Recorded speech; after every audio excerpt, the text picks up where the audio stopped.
Namo Bhagavate Vasudevaya.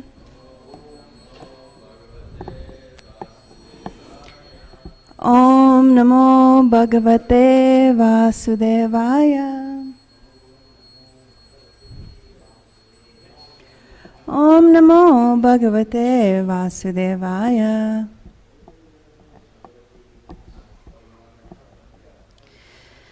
Today is Tuesday, August 29th, 2023, and we are reading from Srimad Bhagavatam, Canto 2, The Cosmic Manifestation, Chapter 5, The Cause of All Causes, text 18 to 23, and we're going to read text 22.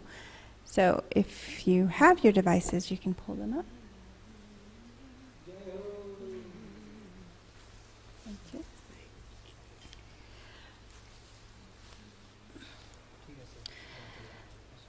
I'm Radha Devi Dasi, and as I said, we're going to be reading from Canto 2, Chapter 5, text 22.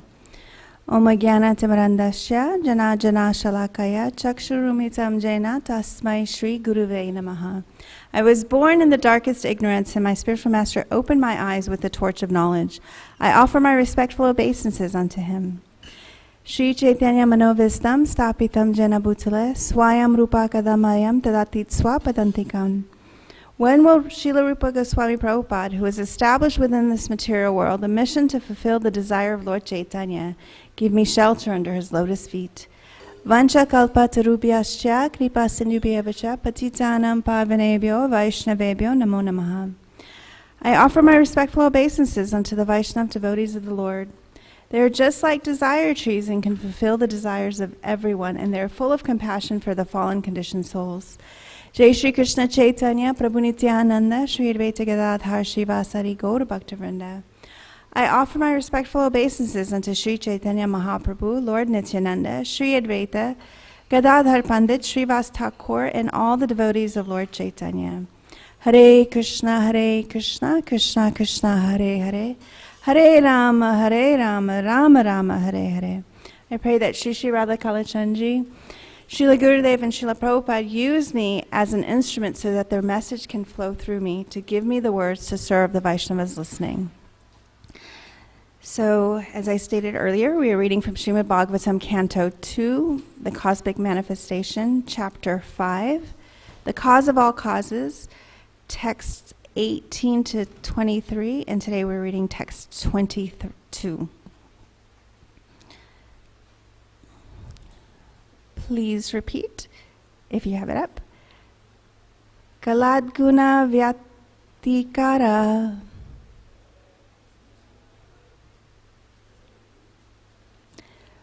Parinama Swabhavataha. Karmano Janma Mahataha. Purushadishtadat Abhut. Please chant.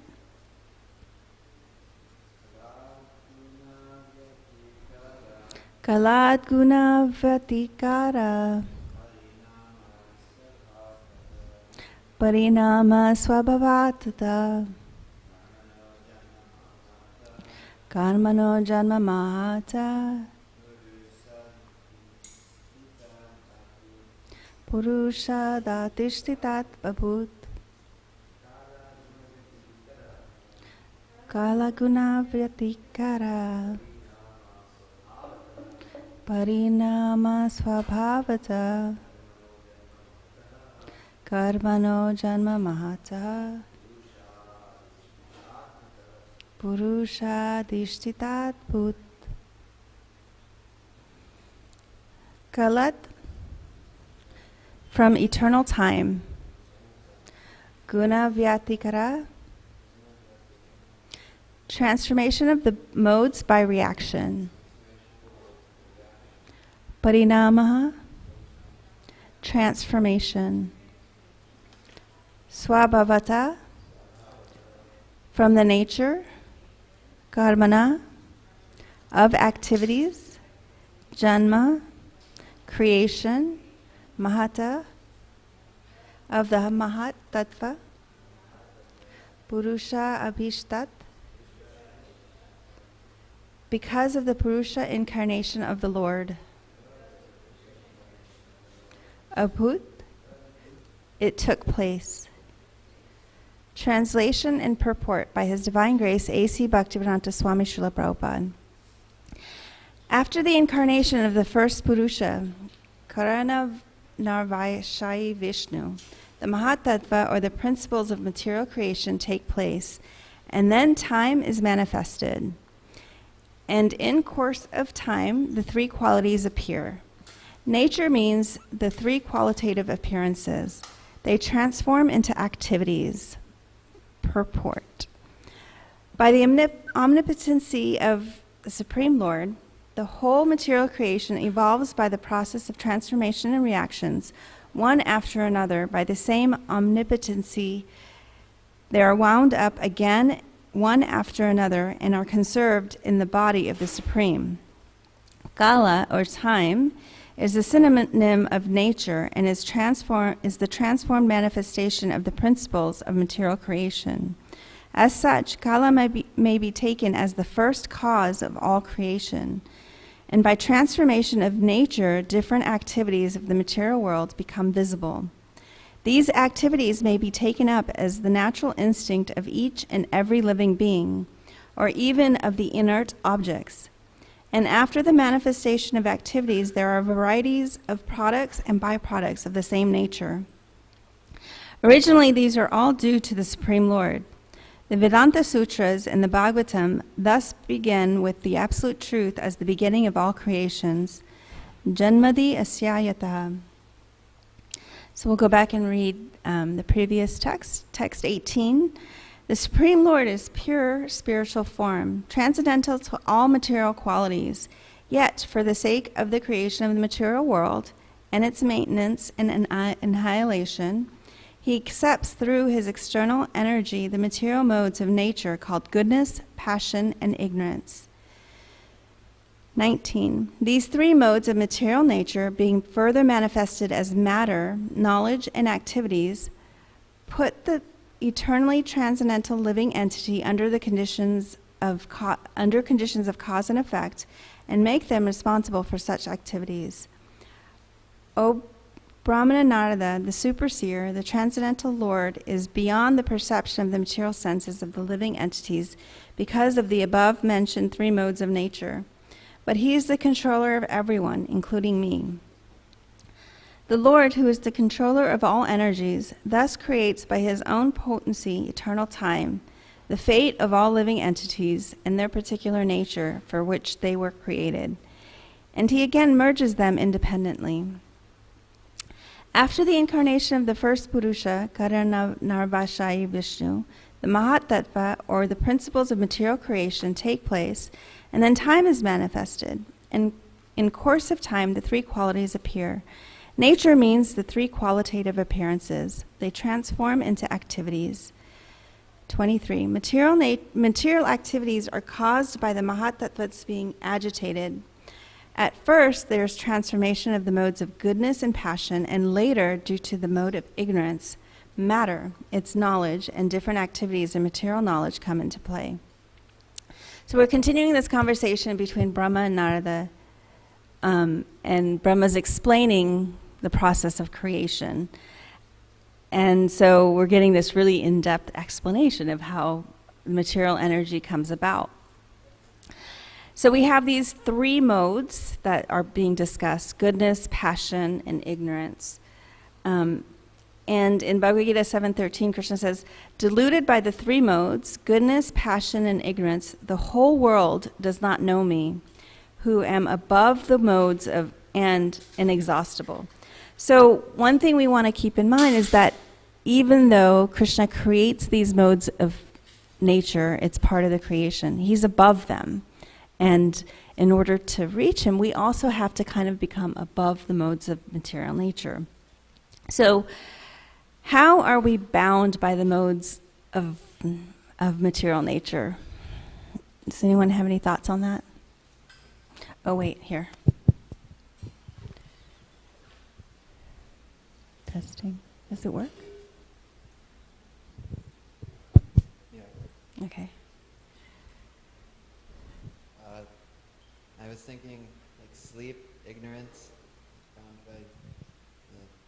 need to sleep all the time. Explained by Krishna. The effect of one who is affected or predominantly dominated over by mode of goodness, sukham sanjayate. So that person is bound to be happy. If someone who is afflicted by the mode of passion, the effect is going to be, I don't remember exactly, kama and krodha, lust and anger. And as you said, someone who is predominantly affected by the mode of ignorance, nidra and alasya, so sleep and indolence and laziness. Any other thoughts about how we're affected by the three modes? I think the question was how we get entangled in this material world, right? You can answer that question. Yeah, I was thinking of our desires. Yeah, desires is the cause of our entanglement, so we'll come back. And Prabhupada said, even if you have the desire to have one gulab jamun, you have to come back to enjoy that gulab jamun. So I was thinking material desires. Thank you. It's true. It is our desires that keep us bound. And we're absolutely right. These are the different things. So as it was mentioned in chapter 14, Krishna does explain, how these modes can affect us. And he also explains them in 15, 17, and 18. But initially he says, with ignorance, we don't know what's what. Like, we don't know what to do, what not to do, how to be, how not to be, right? And to sum up text 14, 8, and 9 from the Bhagavad Gita, he says, it binds us to madness, indolence, and sleep, right? So we want to sleep a lot, or we have a tendency to sleep a lot. We can, madness could be anything, right? We could become crazy after things. We could be depressed. We could, I'm not sure what madness in this context means in today's world, but it could mean anything that we have a lot of mental anxieties, mental troubles, things like that. And then passion basically is anger, lust, and greed, and really driven by desires, ambition. In Bhagavad Gita 14, 7, and 9, he says it's born of unlimited desires and longings, and it's bound to material fruit of actions. So we engage in activities because we want certain outcomes, and we become very much attached to these outcomes, right? And then goodness enjoys the fruitive results of their own work. So in 14, 6, and 9, he says, conditioned by a sense of happiness and knowledge.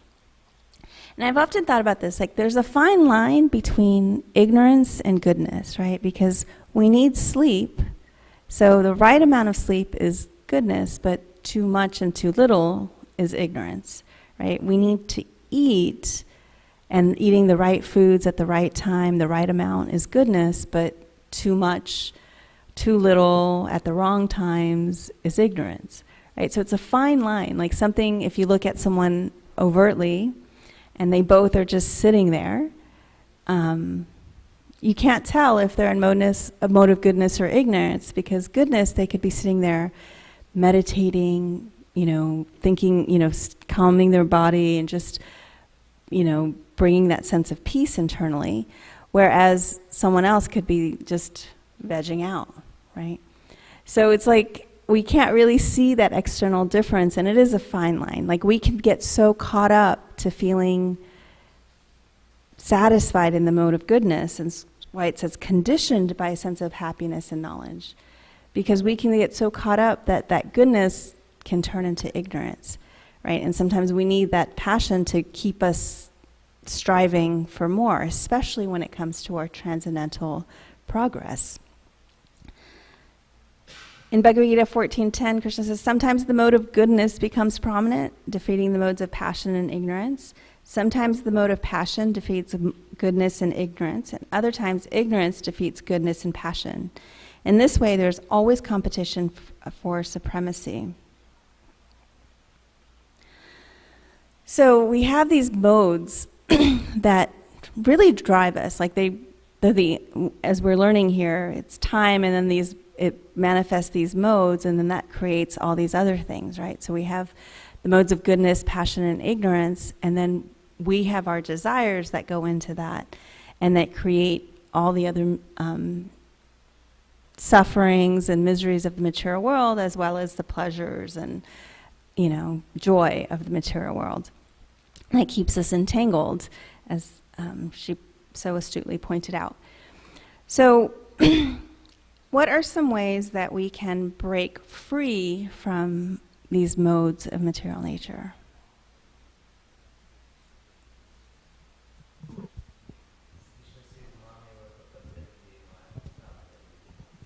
Krishna says, Mahameva Bring it prapadyanti closer. mayamitam tarandit. Yeah. So, Mameva prapadyanti, one who surrenders unto me, mayamitam tarandit, they can easily cross over this material desires. That's right. In 7:14, he says, this divine energy of mind consisting of three modes of material nature is difficult to overcome, but those who have surrendered unto me can easily cross beyond it. So, any other thoughts on how we... Yes, over there.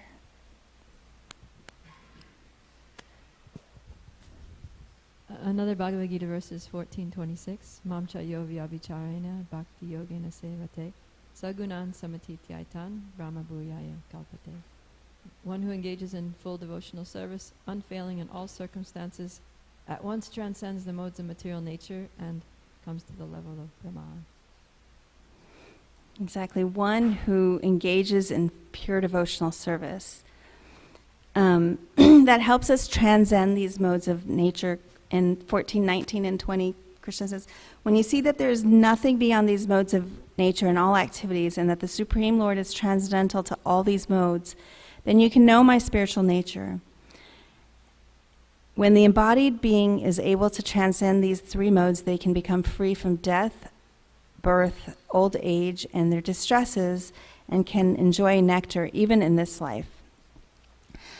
So if we're bringing it back to the discussion that we're having right now, in the midst of discussing creation, right? So if we're talking about creation and we're looking at, we've got Karanadakashayi Vishnu and then Garbhodakashayi Vishnu, and how does that all relate to transcending the three modes? In contemplating this, I came across Chaitanya Charitamrita Adilila 5:8, which is really appropriate because it says, Lord Balaram is the original Sankarshan, and he assumes 5 other forms to serve Lord Krishna. And I thought, wow, this is very fortunate because tomorrow is Balaram's appearance day. So he goes on to say in 5:9, he himself helps in the pastimes of Lord Krishna and does the work of creation in 4 other forms. He executes the orders of Lord Krishna in the work of creation, and in the form of Lord Shesha, he serves Krishna in various ways. And Prabhupada explains in the purport, Balaram, as the chief of the original quadruple forms, is also called the original Sankarshan. Balaram, the first expansion of Krishna, expands himself in 5 forms. Mahasankarshan, Karana Abhidashayi, Garbhodakashayi, Shirodakashayi, and Shesha. These 5 plenary portions are responsible for both the spiritual and material cosmic manifestations.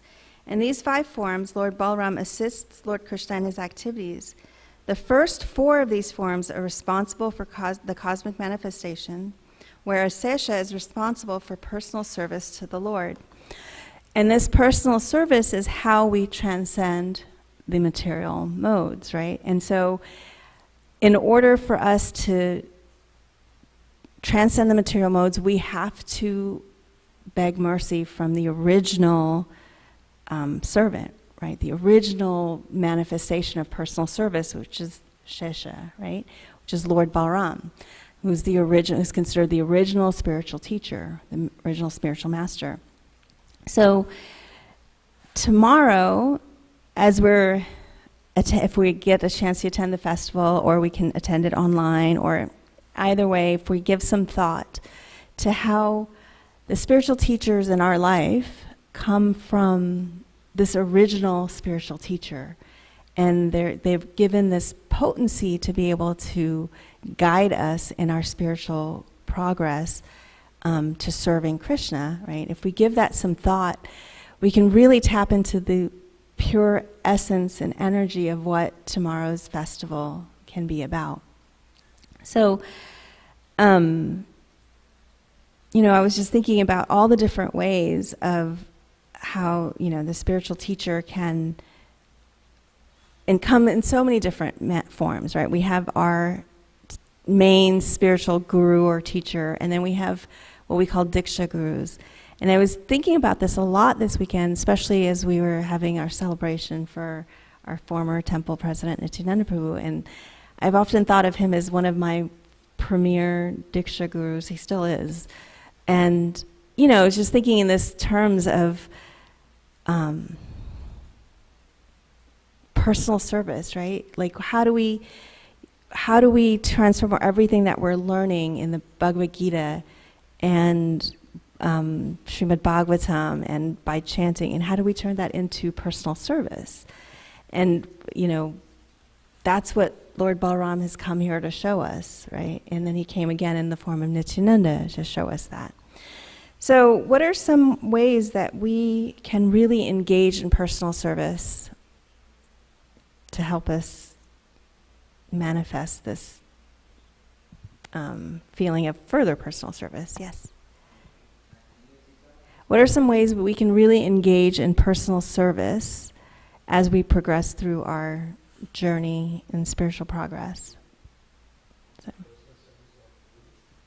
of Guru, of Krishna. Chanting, right? And not just chanting, but chanting with intention and attention, and trying to our best to avoid the 10 offenses, right? Because chanting is hard enough, and then when we add these extra layers of really trying to be attentive, it becomes even harder. So, I've heard it said different ways, right? If it's like some people have this thought process of like, if we can't chant with full attention, then it may, we're chanting offensively, creating offenses, then it's better not to chant.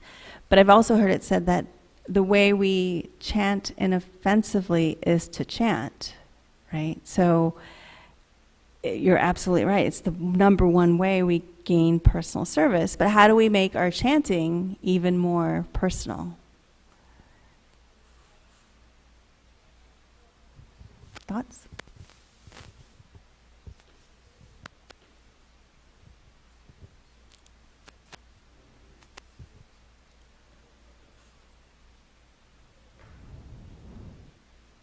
Yes, over there.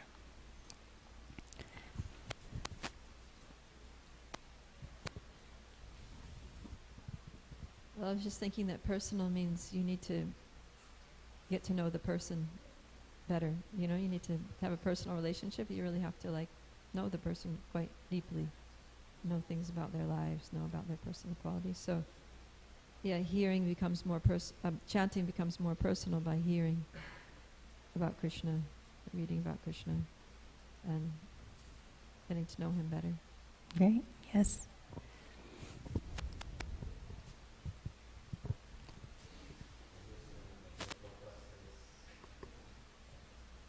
Srila Prabhupada says, just here. Just here. Any other thoughts?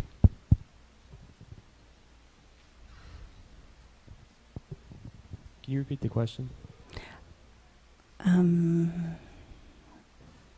What are some ways we can make our chanting more personal, more attentive? I thought it was like a different question. I'm sorry. What question did you... Go ahead and answer the question you thought. I thought it was like the first one you said. I thought it was how can we make our spiritual progress more personal? Okay. Like using some skills or something that we have that we developed in the mundane mode of life and use that for like spiritual, or use that in service of Krishna somehow. Excellent. Yes, it's a great response. Prabhupada, Leela. Just another thought is a way to make a relationship more personal is by doing things together. So, sharing experiences together. And so when we do service, like practical services, like anything, just any practical services, like so many practical services that we do in ISKCON. It's like we're doing those with devotees, but also Krishna is present in acts of service, that attracts his attention. So you're doing things for Krishna with devotees, but in a sense you're also doing them with Krishna. Like when we chant the holy names, it's like we're chanting for Krishna's pleasure, but also Krishna is present in the act of chanting. When we're hearing about Krishna, but Krishna says that he's also present in an assembly where his glories are being discussed. So when we do these services, we're also doing them with Krishna, and we can feel Krishna's presence when our service is done with the right intention and with devotional feelings. So that way we can develop a more personal relationship. Very nice. Yes, it's true. I like that we're doing services for Krishna, but also with Krishna. And that's the importance of festivals, right? So tomorrow we'll have a really wonderful festival, and we can engage at whatever way that we feel comfortable engaging.